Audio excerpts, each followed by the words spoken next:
나이를 먹으면 입맛이 바뀐다고 하죠. 과메기니 청국장이니 어릴 때는 모르던 맛을 나이 먹고 나니까 알게 된 거죠. 고전도 그렇더라고요. 고리타분하고 지겨운 책인 줄 알았는데 어느 순간 보니까 무릎을 탁 치며 읽고 있었어요. 수천 년이나 인기 있는 베스트셀러는 역시 다르다면서 말이죠. 오늘은 50에 읽는 논어와 함께 우리 시대의 고민을 이야기해 보려고 합니다. 50에는 나에게서 찾아야 한다. 공자보다 약 70년 전에 태어난 철학의 아버지 탈레스는 세상에서 가장 쉬운 일은 타인에게 충고하는 일이며 세상에서 가장 어려운 일은 자기를 아는 일이라고 했습니다. 그러며 올바른 인생을 살기 위해서는 타인을 비난하지 말아야 한다고 했습니다. 현실주의자 공자께서도 말했습니다. 군자는 잘못의 원인을 자기에게서 찾으려 노력하지만 소인은 타인에게서 찾으려 한다라고 했습니다. 지금의 내가 만족스럽다면 누구 때문일까요? 지금의 내가 만족스럽지 않다면 그 또한 누구 때문일까요? 나이 50에 이 질문에 대답해야 하는 이유는 분명합니다. 지금의 나를 만든 것이 내가 아니라면 앞으로 만들어질 나도 내가 만드는 것이 아닐 수 있기 때문입니다. 지금까지의 삶이 마음에 든다면 굳이 이 질문에 대답하지 않아도 됩니다. 하지만 지금까지의 삶이 마음에 들지 않는다면 대답해야 합니다. 과연 그 원인이 나였는지 아니면 타인이나 외부 조건에 있었는지 말입니다. 잘못을 알고도 고치지 않는 게 잘못이다.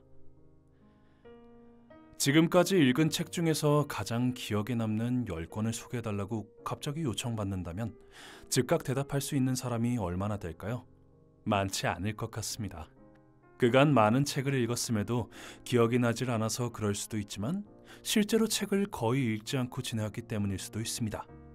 50이 되도록 가까이 두고 반복적으로 읽는 책이 10권 정도 될지 모르겠지만 지금 바로 제목이 생각나지 않는다면 잠시 멈춰야 합니다. 저는 50을 넘어 논어를 읽기 시작했습니다. 직장 생활 20여 년 동안 전공과 영어 서적을 제외하곤 읽은 책이 거의 없었습니다. 새벽 출근과 매일 반복되는 늦은 퇴근 속에서 독서를 할 만한 여유가 없었습니다. 퇴직 후 컨설팅 회사를 경영하면서 책을 읽기 시작했습니다. 책을 읽지 않고는 비즈니스를 해나가기가 어렵다는 것을 느꼈고 독서를 시작하면서 다양한 분야의 책들을 접했습니다. 그러며 50을 넘겼고 독서에 대해 조금 다른 생각이 들었습니다. 어차피 세상의 책을 다 읽지 못한다면 분야를 정해 전문성을 키우는 독서를 하는 게 더 효율적이고 효과적인 방법이라고 생각했습니다. 우연히 논어를 접했고 읽게 되었습니다.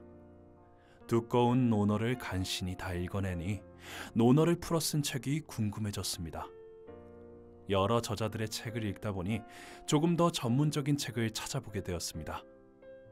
시간이 지나며 단순히 읽기를 넘어 원문을 쓰고 몇 구절씩 외우면서 글까지 쓰게 되었습니다.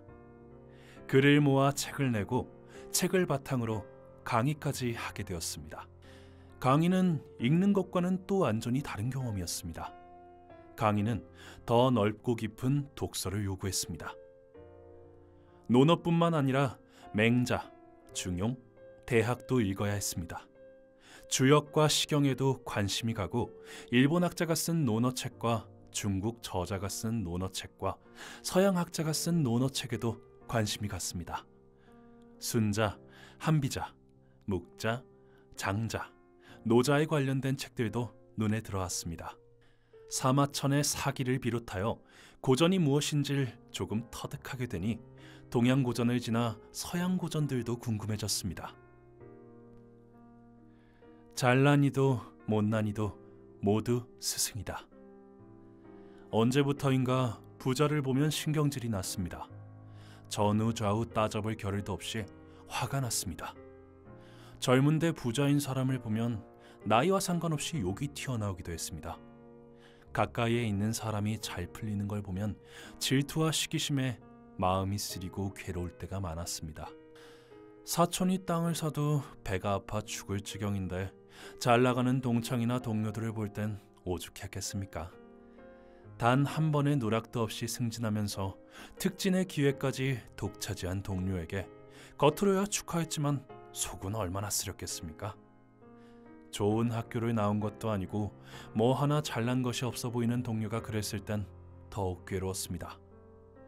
아랫사람이나 후배들을 적지 않게 무시했습니다. 그들이 아무리 옳은 말을 해도 듣고 싶지 않았습니다. 듣는 신용을 했지만 제대로 듣지 않았습니다. 시간이 갈수록 높아만 가는 나만의 성에 결국 포박되고 말았습니다. 핑계만 늘어갔습니다. 나의 부진함은 부모, 학력, 배우자, 아이들, 건강 때문이지 나의 책임이나 노력이 부족해서가 아니라고 핑계대기에 여념이 없었습니다. 상사를 무시하진 않았지만 존경하지도 않았습니다. 일 잘하는 동료를 질투하진 않았지만 인정하지도 않았습니다. 일 잘하는 부하에겐 미소는 보냈지만 진심 어린 칭찬이나 격려를 전하지 못했습니다. 그런데 공자는 세 사람이 길을 가면 그 중에 반드시 나의 스승이 있다. 그중 선한 자에게선 선함을 따르고 선하지 못한 사람을 보면 나를 고치면 된다라고 말합니다. 세상 사람들 모두가 나에게 선생이 될 수 있다는 말입니다. 지금까지 굽이치는 인생을 다잡아주는 공자의 말, 50에 읽는 논어였습니다.